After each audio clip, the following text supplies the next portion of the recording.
धर्म क्या है? अरे भाई क्या बताऊं मैं क्या बताऊं? अपने धर्म को जानने के बाद फिर देखो कि दुनिया का कौन सा धर्म श्रेष्ठ है। ठीक है समरिया। अभी आपने कहा भगवत गीता में भी हिंदू नाम का कोई शब्द नहीं है। हिंदू कहाँ ऊपर है कहाँ नीचे, क्रिश्चियन कहाँ ऊपर कहाँ नीचे।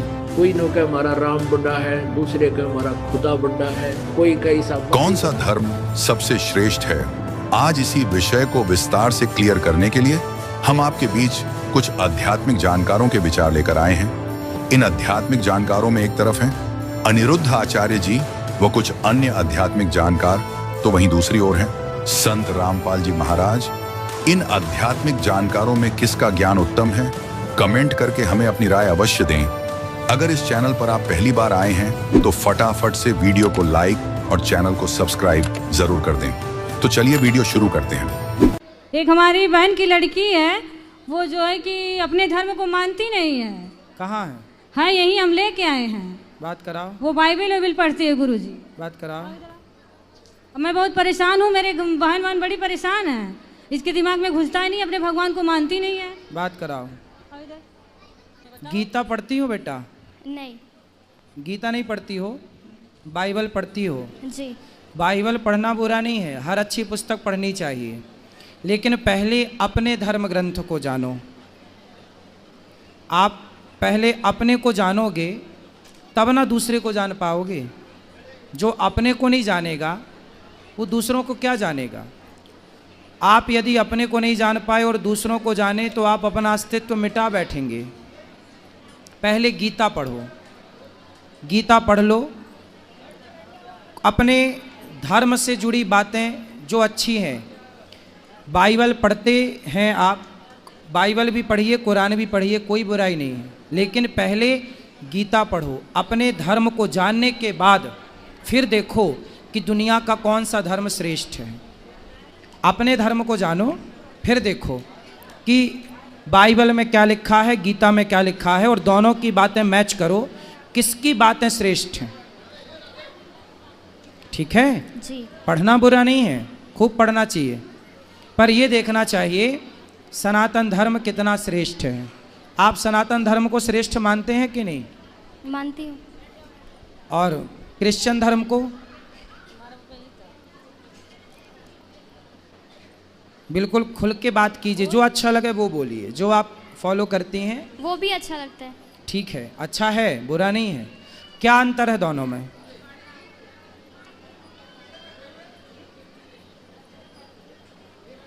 बताओ। तुलनात्मक दृष्टि तो होनी चाहिए।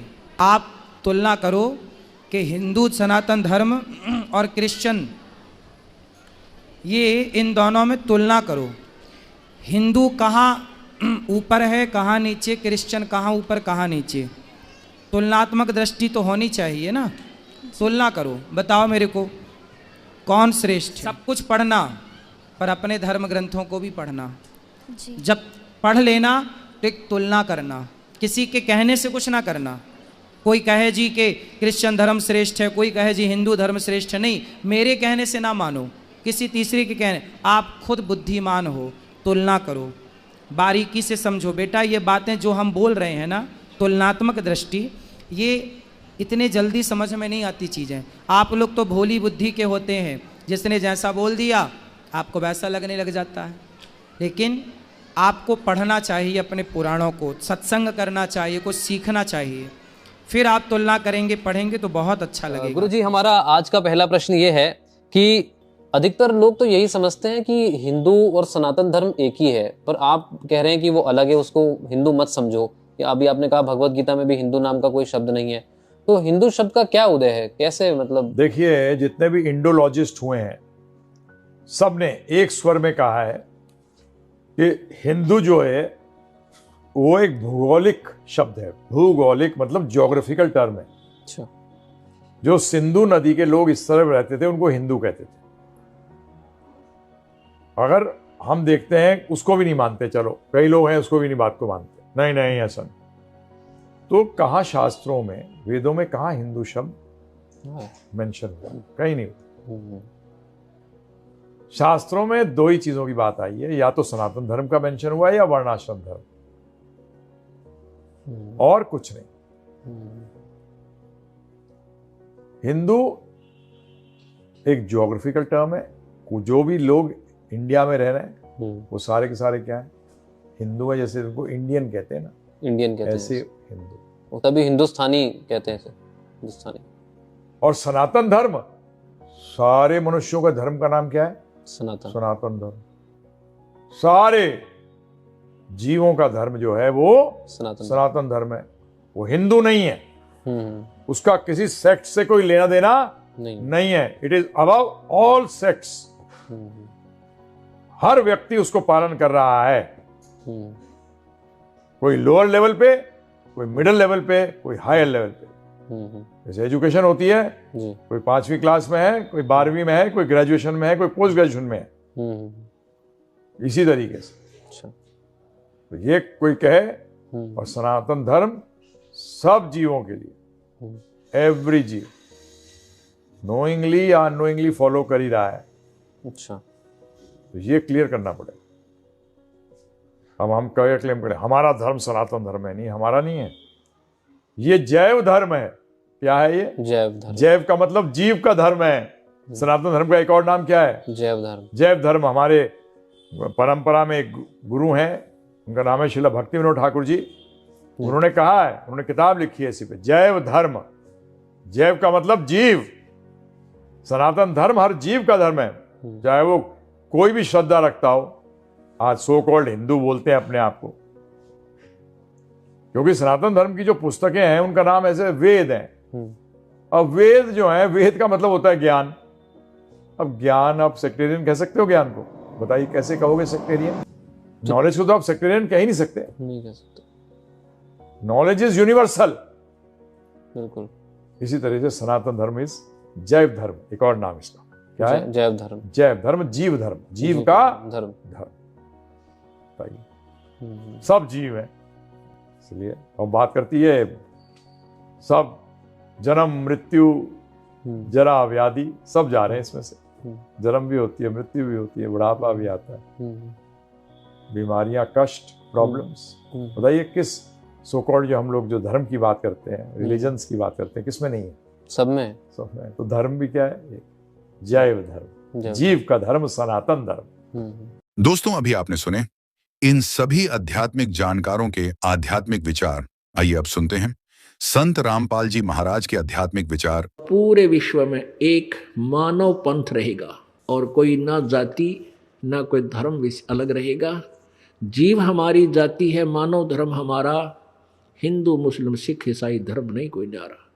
इस काल ने हमें इस कलयुग में विभाजित कर दिया। कलयुग से पहले आप पिछली हिस्ट्री देख लीजिए, अपने इतिहास बहुत लंबे चौड़े हमारे पास रखे हैं। कोई धर्म अलग नहीं था, द्वापर तक कोई भी मजहब नहीं था, 4 वर्ण अवश्य थे। अभी कलयुग में काल को पता था कि ये कहीं मेरे जाल से निकल ना जावे, इसलिए कई मजहब बना दिए। आपस में लड़ो मरो कटो, अपने अपने धर्म को उत्तम बतावे। कहते हैं कोई एक है मारा, कोई एक है मारा राम बड़ा है, कोई एक है मारा राम बड़ा है, कोई एक है खुदाई रे, कोई एक है ईसा मसीह बड़ा है, ये बाटा रहे लगाई रे, कोई कहे ईसा मसीह बड़ा है। कहते इस प्रकार ये अलग अलग से बाटे बैठे हैं। कोई नो कहे हमारा राम बड़ा है, दूसरे कहे हमारा खुदा बड़ा है, कोई कहे ईसा मसीह बड़ा है। कहते नो बाटे बैठे अलग अलग से। परमात्मा ने यह सिद्ध करना चाहा था कि जाति और मजहब परमात्मा के पाने में कति आड़े नहीं अड़ता। वो न सहयोगी है न बाधक है। पूर्ण संत प्राप्त हो, सच्ची श्रद्धा से तो सत साधना करेगा, चाहे वो किसी वर्ण में जन्मा हो, अमीर हो या गरीब हो, निर्धन हो, सभी परमात्मा प्राप्ति कर सकते हैं। और परमात्मा सबको सामान्य लाभ देगा। यदि राजा भक्ति कर रहा है और साथ में एक रंग कर रहा है जब आध्यात्मिक सत्र का जो सहयोग होगा, परमात्मा दोनों को सामान्य देगा, कोई अंतर नहीं होगा। तो इसी प्रकार परमात्मा ने ये सिद्ध करना चाहा था कि टोटे में भक्ति करे सोए सही सपूत, ये मायाधारी मस्करे है न जाने कितने जालिए ऊत।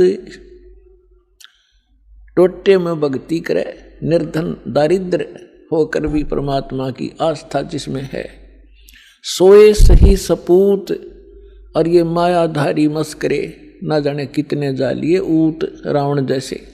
और परमात्मा कहते हैं राजा हो भाਵੇਂ रंक हो, निर्धन हो या धनवान हो, इंसान हो, स्त्री या पुरुष हो, परमात्मा प्राप्ति कर सकता है यदि उसको सतगुरु मिल जाए। तो पुण्यात्माओं, आप उन पुण्यात्माओं में से हैं जो आपको सतगुरु भी मिल गए। अब यदि अब भी पार नहीं होगे तो फिर आपकी अपनी नालायकी होगी, परमात्मा ने रजा में कसर नहीं छोड़ी। तो पुण्यात्माओं, ये समय बहुत पहले निर्धारित किया था परमेश्वर ने, और काल ने अपना जाल फैलाया था। जब कबीर परमेश्वर से धर्मदास जी ने पूछा कि हे दीनदयाल, आपने जो कथा सुनाई है सृष्टि रचना की, और इसको सुनकर तो ऐसा लगता है कि हम महाअपराधी और कमीने जीव हैं। हम भरी थाली का ठोकर मार के सुख सागर को छोड़ के इस गंदे तालाब में आप इस ओछे जल में आ गिरे। आपके साथ हमने बहुत चीटिंग करी। हे दीनदयाल, आपने कैसे रहम किया हमारे ऊपर, आपने फिर भी आ संभाले। कितने दयालु हो आप, हमने कैसा जुल्म किया आपके साथ विश्वासघात किया। तब परमात्मा ने कहा कि धर्मदास, माता पिता के पुत्र या पुत्री कितने निकम्मे हो जा, फिर भी वो चाहता है कि ये कभी सुधर जा और मेरे पास आ जाए तो मैं इनको सर्व लाभ दूं। अब ये सभी मेरी आत्मा है, मेरे से उत्पन्न है, मेरे शरीर से निकली है। परमात्मा ने अपने वचन से सभी की उत्पत्ति की है। अब हम परमात्मा के पेट से बाहर आए हैं, और जो भी माता अपने बच्चे को, बेटा या बेटी को जन्म देती है, उसको कितने प्यारे होते हैं। दास ने देखा एक माई का पुत्र बिल्कुल जन्म से अपाहिज था, लाल गिरती रहती थी, ऐसे बांगा टेढ़ा मुख था, और वो माँ उसको इतना प्यार करती थी, लाड करती थी, उसकी लार धोके और चूमती थी, प्यार करती थी। तो पुण्यात्माओं, हम उस परम पिता की आत्मा है जो हमारे लिए भटक रहा है। हम कितने निकम्मे हैं, कितने नालायक हो गए, फिर भी उसके हृदय में हमारी न्यारी कसक। आप सुन रहे थे